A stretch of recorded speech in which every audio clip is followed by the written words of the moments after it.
네, 코로나19 수도권 사회적 거리두기 2단계 이제 완화됐는데 그 다음 주까지 시행되는 것이죠. 추석까지 확산세를 막고 민생을 지원하기 위해서 방역당국 그리고 정치권 고민 깊어질 수밖에 없는 상황이죠. 이 시간엔 신현영 더불어민주당 의원이 스튜디오에 나오셨는데 함께 얘기 나눠보겠습니다. 의원님 한 달 만이죠? 예, 안녕하세요. 네, 안녕하십니까? 예. 이렇게 안녕하다는 말씀이 이렇게 박지가 않은데요. 그동안 힘드셨어요? 그동안 국회도 네. 그 코로나 확진 환자가 소소히 나오면서 셧다운이 네네. 여러 번 됐었습니다. 그러니까요. 그래서 국회도 자유롭지 않구나. 그래서 많은 토론회 간담회가 취소돼서 네. 오히려 스케줄이 조금은 줄어든 상황이었죠. 게다가 이제 신 의원님도 의사 출신이시고요. 그래서 또 의사분들 파업 때문에 또 이래저래 어떤 갈등 좁히는데 어떤 역할을 하느라 좀 많이 뛰셨을 것 같은데. 예, 쉽지 않은 네. 과정이었고요. 실제로 다행히 의료계와 그다음 더불어민주당 여당에서 이렇게 합의를 하면서 일단락 되긴 했지만 앞으로는 어떻게 보건의료 정책을 잘 만들어갈 거냐에 대한 숙제가 남아있기 때문에 그런 면에서 저희도 의원실이 또 뭔가 매개체가 되지 않나라고 생각을 하고 있습니다. 네, 그러시군요. 자, 그럼 미리 준비한 질문 좀 드리겠습니다. 이제 코로나19 2차 항체 조사 결과 기사가 나오긴 했는데 우리 항체 보율이 0.07%로 나타났습니다. 이게 이걸 어떤 걸로 이렇게 어떤 시차점이 있는 걸로 봐야 됩니까? 예, 이번에 검사한 결과는 사실 1,440명을 대상으로 했고 한 명이 나왔기 때문에 전국 대표성이 있는 그런 집단이라고 말할 수는 없지만 그래도 우리가 생각보다는 무증상 감염이 적다라는 걸 확인을 했고요. 실제로 이 의미는 우리가 마스크를 잘 썼기 때문에 그동안 전파가 무증상으로 된 경우는 우리가 모르는 케이스는 별로 없다. 다만 정부 당국이 빠르게 진단하고 빠르게 치료하면서 확진자를 찾아가는 그런 노력들이 실제로는 그 수치들이 현장에서의 일출과 비슷하게 나오는 것이다라는 의미일 수도 있습니다. 결국 항체 보율이 이렇게 아주 낮게 나온 것은 우리가 좋은 어떤 시그널로 봐야 되는 부분이네요. 여러 가지 의미가 있긴 한데요. 우선은 앞으로 철저하게 계속 방역 마스크하고 손 씻기 위생 관리는 하면서 앞으로 면역력을 늘려가기 위해서 전략을 어떻게 할 것이냐에 대한 방향성을 설정하는 데 의미가 있을 것 같고요. 다만 이번에 수도권에 2차 대유행하고 난 이후에 항체 결과는 나오지는 않은 상황입니다. 그렇기 때문에 꾸준히 이제 체계적으로 지역별로 조사를 하면서 항체 형성들을 보면 어떤 상황에서 어떻게 느는지가 우리가 조금 더 그런 근거가 쌓이지 않을까. 그거에 따라서 전략과 방향도 달라질 수는 있다고 생각합니다. 그럼 이제 신문 기사를 읽은 독자분들이나 우리 라디오 들으신 청취분들이 이제 의아해하는 거가 유럽 쪽 런던이라 이런 데 보면 대부분이 10몇 %대 이렇게 되게 높거든요. 큰 차이가 나는 거는 왜 그런 걸로 봐야 됩니까? 실제로 그런 해외 여러 국가들은 폭발적인 집단 발생이 있었기 때문에 통제가 좀 어려웠던 부분이 있고요. 또 이 검사 방법에 있어서 정확성이 문제가 있습니다. 우리나라에서 시행한 그런 검사들은 정확성이 있기 때문에 어느 정도의 그게 위양성률, 그러니까 가짜로 양성이 나거나 가짜로 음성이 나오는 경우는 별로 없는데 다른 나라의 검사 방법을 보면 조금은 정확성이 떨어지는 방법이기 때문에 그렇게 양성률이 높게 나온 것이고요. 그러면서는 이거를 건별로 국가별로 비교하기에는 사실 조금은 그 기본 차이가 있다고 말씀드릴 수 있겠죠. 네, 알겠습니다. 자, 방금 뉴스브리핑에서 정부가 국민 3천만 명 접종할 수 있는 백신을 확보하겠다고 했는데 국민 60%가 접종받게 되면 그러면 지금 사회적 거리두기 완화됐다고 하지만 지금 사실 어려운 상황인데요. 이게 다 이렇게 좀 거치는 날이 올 수 있을까 어떻게 보십니까? 지금보다는 뭔가 사회적 거리두기가 더 완화될 거라고 보이고요. 아무래도 백신을 맞고 나서 항체 형성률이 100% 있지는 않을 겁니다. 그렇기 때문에 계속 조심하고 예방하는 노력을 같이 하긴 해야 되는데 지금보다는 조금 더 여유가 있어질 것이다. 다만 우리가 가을에 독감 시즌 됐을 때 독감 맞고서도 걸리는 분들이 있지 않습니까?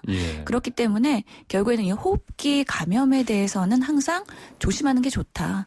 그러면서 완전히 예전의 모습으로 돌아가기는 좀 어렵지 않을까라는 생각도 해봅니다. 네, 그렇군요.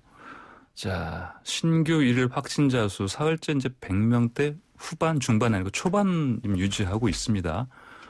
그러면 이게 사회적 거리두기 2단계 효과가 나타나고 있다 이렇게 봐도 되겠습니까? 어떻게 보십니까? 예, 그렇죠. 실제로 불과 얼마 전만 하더라도 우리가 2.5단계 할 것이냐 3단계 할 것이냐에 대한 상당한 많은 토론을 했지 않습니까?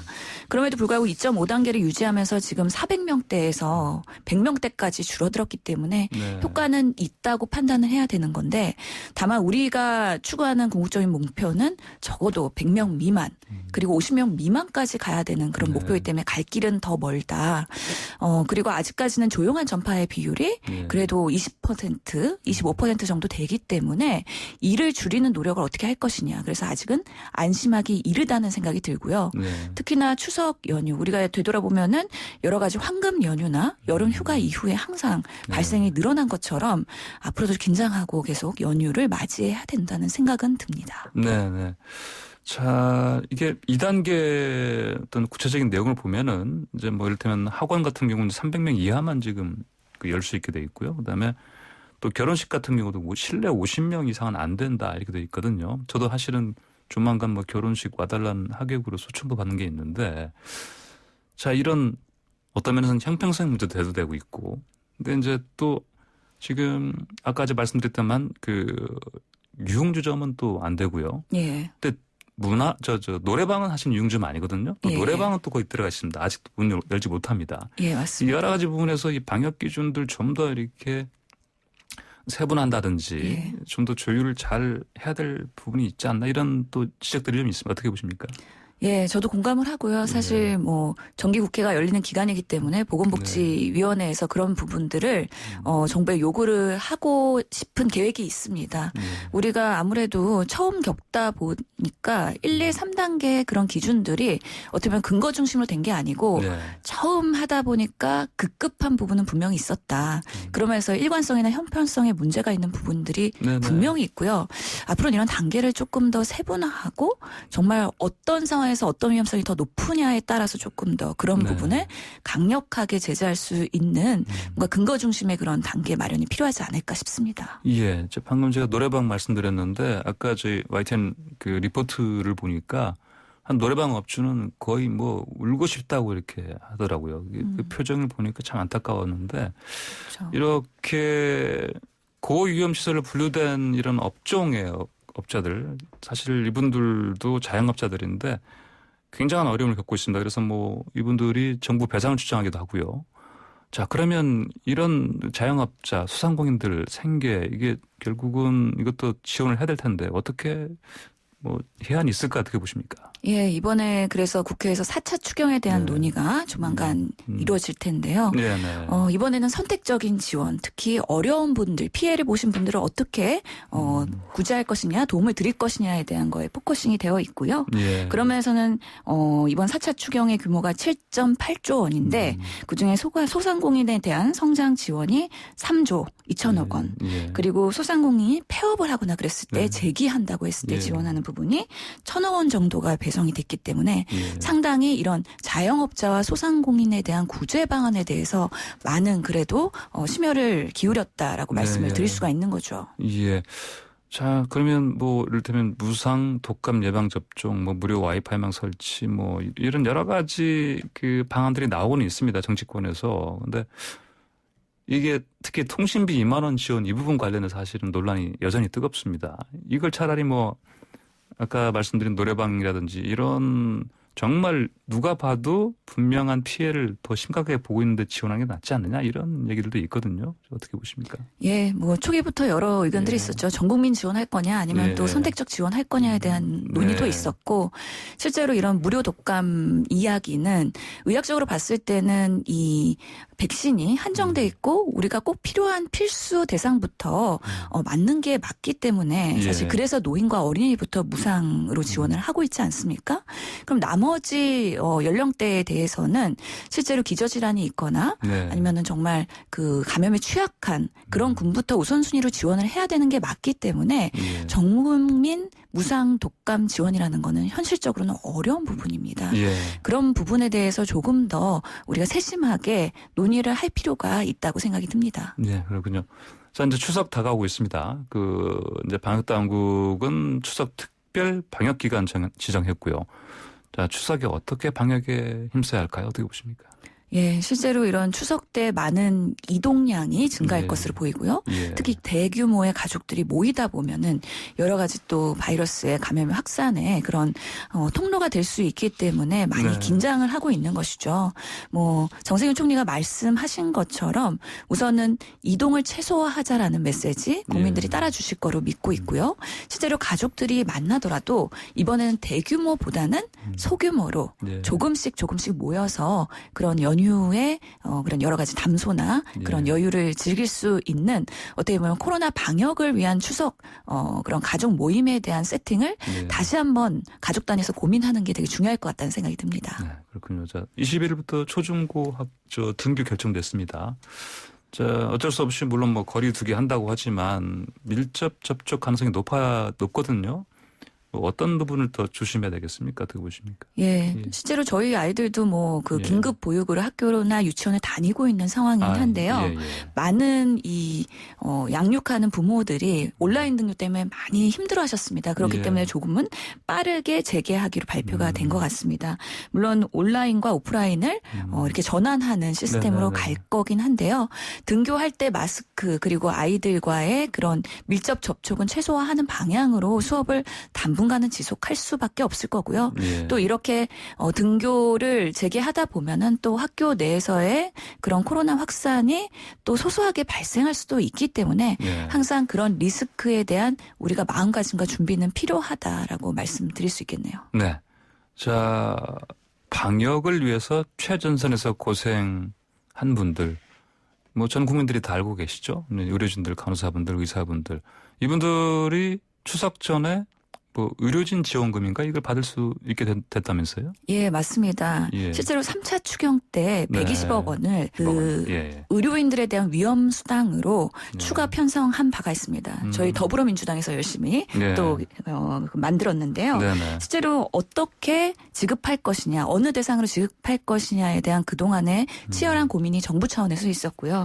뭐 의사, 간호사, 간호조무사뿐만 아니라 임상법리사나 방사선사 그리고 의료기관의 종사자 모두 1일이라도 일을 하였다면 특히 코로나 확진자에 대한 그런 처치에 참여했다면 지급할 수 있는 방안으로 최대한 추석 전에 지급하도록 지금 열심히 조사와 함께 그 수당 지급 방안에 대해서 노력을 하고 있는 상황입니다. 근데 이제 애초에는 그 재정당국, 기획재정부죠. 그쪽에서 반대했다는 얘기 들립니다. 예, 이게 쉽지가 않습니다. 위험수당이라는 게 기존의 정말 시스템으로는 만들기가 어려운 부분이었는데 그럼에도 불구하고 이렇게 장기화되고 있는 상황에서 의료기관들이 경영이 어렵다 보니까 의료진들에 대한 수당까지 마련할 수 있는 개별적인 그런 여유가 없었던 것이죠.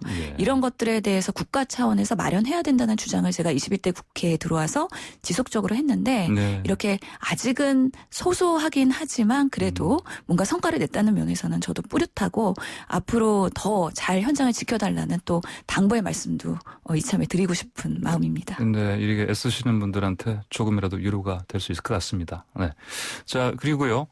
자, 정은경 질병관리본부장이라는 이제 청장이 되셨죠. 자, 이분에 대해서 한 현직 의사분이 이렇게 얘기를 했어요. 뭐 브리핑밖에 더 있냐. 뭐 국민들은 영웅이라고 하는데 이분은 영웅 아니다. 뭐 이런 식으로 얘기했습니다. 이런 발언 어떻게 들으셨습니까? 안타깝고요. 사실 저도 여의사 선배로서 여러 가지 그런 현장에서 딱 지도력을 발휘하고 있는 모습이 단순히 브리핑만은 아니었을 겁니다. 내부에서 수많은 그 응급 상황을 대응하기 위해서 얼마나 고생을 하셨을 텐데 이런 비판은 어떻게 보면 의료계 내에서는 제살 깎아먹기다라고 생각이 되는 안타까운 부분이 있고요.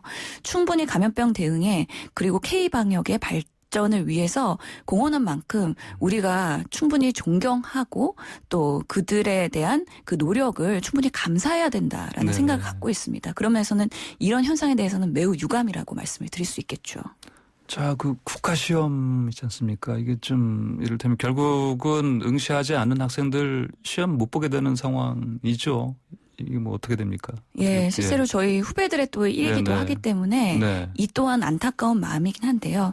실제로 의정 합의와 그리고 당과의 합의 이후에 의사국시를 재접수할 수 있는 연장 기간을 줬음에도 불구하고 사실 접수를 안 한 상황이 지금까지의 결과를 초래한 것이고요. 실제로 의대생들이 동맹 휴학을 유보하겠다라고 입장을 밝힌 만큼 네네. 이제 국시를 보겠다는 적극적인 또 의사표명이 있으면 정부도 그래도 여러 가지 우리나라의 의료 인력의 수급과 그리고 우리나라의 안전한 감염병 대응을 위해서는 네네. 검토할 수 있는 그러니까 구제를 할 수 있는 여지를 그래도 열 수 있는 가능성이 있지 않을까라는 바람을 네. 가져봅니다.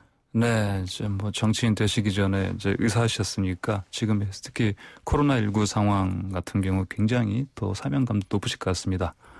뭐 앞으로 이 상황에서 어떤 뭐랄까요 좀 구체적으로 하고 싶은 일이 또 있습니까? 예, 우선 예. 21대 국회는 네네. 일하는 국회를 통해서 예. 코로나부터 대응을 잘 하자라는 생각을 네. 갖고 출범을 했습니다. 예. 장기화되고 있기 때문에 우리 국민들이 정말 안심할 수 있는 그 날까지 네네. 좋은 제도와 법안 그리고 네네. 예산을 통해서 우리 국회가 우리 국민들이 너무 힘드시지 않도록 그리고 좀 편안하게 이 상황을 받아들일 수 있도록 더 노력해야 되지 않을까. 그러면서 저도 열심히 뛰겠다는 말씀 드리겠습니다. 네, 알겠습니다. 오늘 말씀 감사합니다. 잘 들었습니다. 감사합니다. 네, 지금까지 신현영 더불어민주당 의원과 함께했습니다.